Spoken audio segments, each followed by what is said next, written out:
Namaste critters, Namo Himalaya. So it's been 5 years since my spiritual awakening journey out in the Himalayas with Master Sri Akarshana.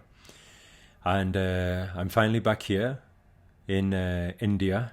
So to all of our wonderful friends and spiritual family from India, Namaste.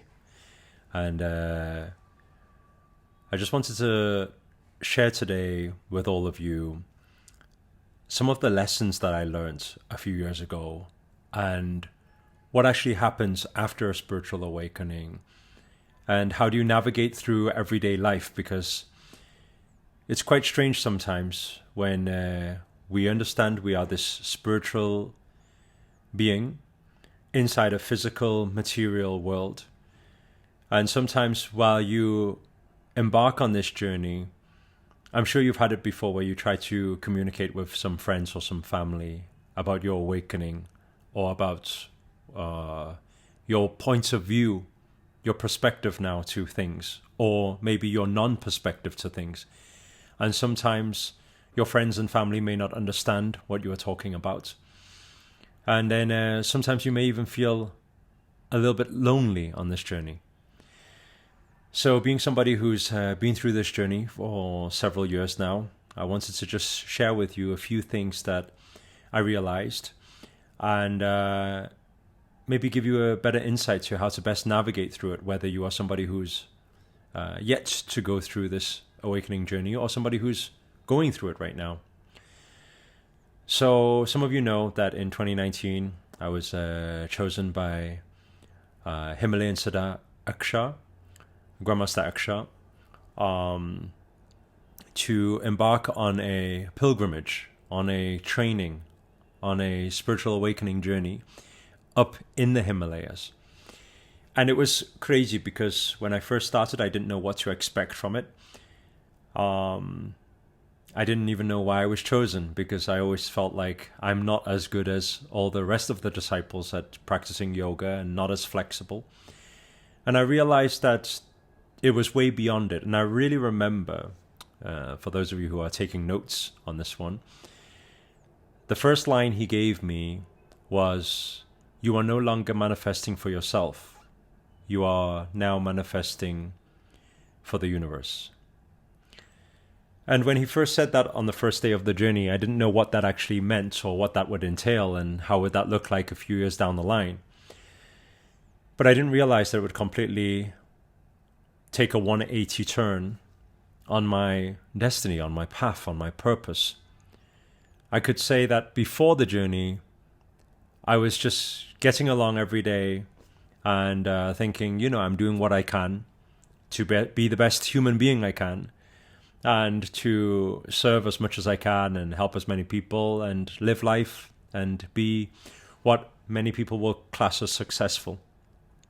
And then throughout the journey, I realized that there is something beyond us. And this is the journey from the majority of people in this world, on this planet, who feel that everything is happening to me. When people complain, they blame, why are things happening to me? And then the journey from there to a lot of people, I'm sure, on this channel will feel like, no, it's not happening to me, it's happening for me, or it's happening with me. That second part. Universe is with me. And challenges are blessings in disguise, they're happening for me. But this spiritual journey was something that took it to the third level of consciousness, which really changed everything, because I realized throughout the journey that things are happening through me. So, no, not happening to me. No, not happening with me or for me. Happening through me. And so a lot of the foundation practices that were done on that spiritual journey was a lot to do with witnessing. And I highly encourage anybody who's embarking on this journey, no matter where you are in the journey, to continue the practice of witnessing meditation. To be able to at all times witness your thoughts, witness your feelings, witness your emotions, witness your vibrations, witness everything. Because when you witness things, you are not in dialogue with it. There are no negativity or negative emotions or challenges that make you start blaming or going down that downward spiral.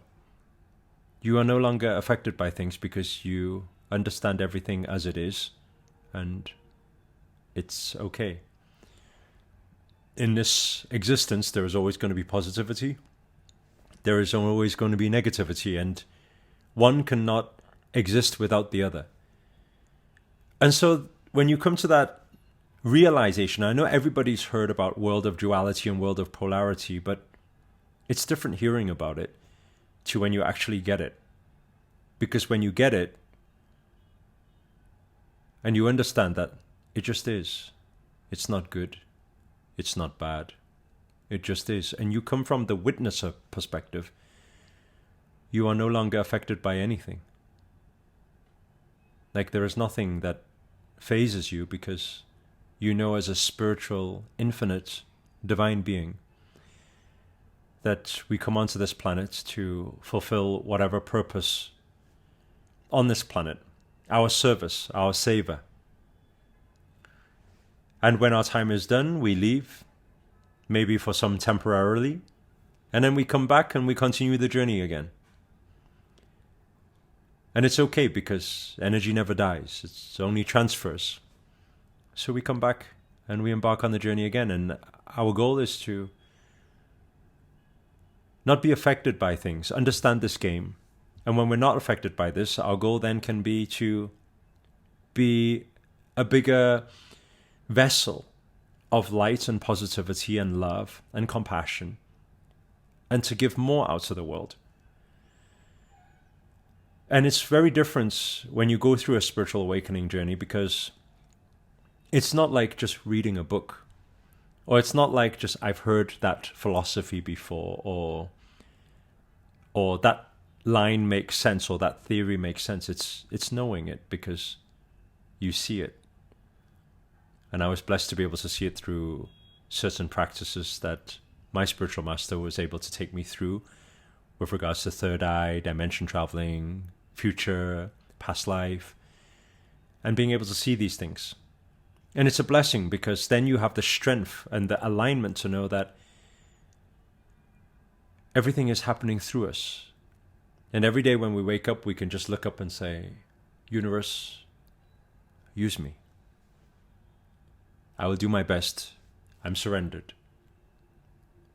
And I know that as long as I try my best to equip this vessel and be the best of this energetic container, increase my capacity, then more miracles will manifest through me. Not for me, not with me, but through me. And I'll be the ultimate witnesser of that. And this is what I've witnessed over the past 5 years, which is amazing. And surely, when we first encounter something like that, people around us will not understand us. And you may feel lonely for some time, but understand that all pain is temporary. All seasons come to an end. And always understand that sometimes elevation requires separation.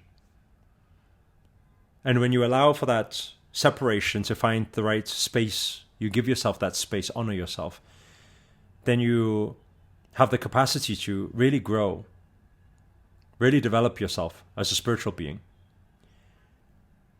And then when you develop yourself to that infinite being, you realize that, hey, actually, in this physical reality, you can play the game however you want to play the game, and you can use multiple identities. Whatever identities make the most impact, you can use it. As long as it's not going to change you. In some sense, like in the past where we used to use the yogi with the Lamborghini. If that is something that allows a message to reach out to other people, yes, there may be some other people who don't understand why and how. You know, you can be spiritual, and why are you talking about money or wealth or materials? Why you have materials in the first place? But obviously those people are not on a high enough level of consciousness because they only see one dimension and one perspective. Because those from a higher level of consciousness don't have any judgment. Because they realize that everything just is. There is no good, there is no bad. Everything just is. And we never know the full story to every side. As it says in the Bhagavad Gita, one of my favorite lines, it says that detachment is not about not owning materials, but more so not allowing materials to own you. You should live in abundance. This is what my spiritual master always says. You are abundant. You should have it all. As long as all does not consume you. Meaning that if one day without anything, we need to come from that humble and minimize that strength of the ego by coming down to earth, connecting with Mother Nature, and understanding that even without anything, we have everything, just like life now. It's wonderful, it's beautiful. And I just thought I'd come on here to share with you guys, and maybe over the next 10 days while I'm here in India. I'm here in Bangalore right now. You can see we had the Four Seasons in Bangalore. So I don't know if any friends are close by. Maybe if there's enough demand, if you guys want, we can do a meet and greet before I leave in 10 days' time. But I'll be traveling out tomorrow out of Bangalore, and then I'll be going into the Himalayas for around a week to do some more spiritual practices and training. And I would like to, along the next 10 days or so, keep you guys updated, so make sure to stay tuned on the channel. And I want to share with you some of my new realizations, aha moments, findings, awakenings, so that you can best embark on your journey to be the best of your spiritual being, be more abundant in this year, this beautiful year, 2024, the wealth and abundant year. So if you would like to, any friends out in India would like for a meet and greet, maybe in Bangalore, just before I leave, maybe in 10 days' time, let us know inside the comments, and if there's enough comments, then maybe I'll ask the team to set something up and we can all say hi. I haven't held an event here for several years now, so it'd be nice to see you guys, our beautiful soul family. And if you enjoyed this video and you learned anything from it whatsoever, or if you can just resonate, please do hit the thumbs up, just to allow this message to reach out to more people and help more people. Also, comment below, let us know where you guys are tuned in from, what city, what country. That's always nice to know. And finally, if you're new to this channel and you haven't already, remember to hit that subscribe button and the notifications button next to it. That's a little bell sign. Because this year we're dedicated to making daily videos to hold you accountable to make it your best year yet. And for now, guys, we are signing out. Love and blessings to you all. Namaste. Namo Himalaya.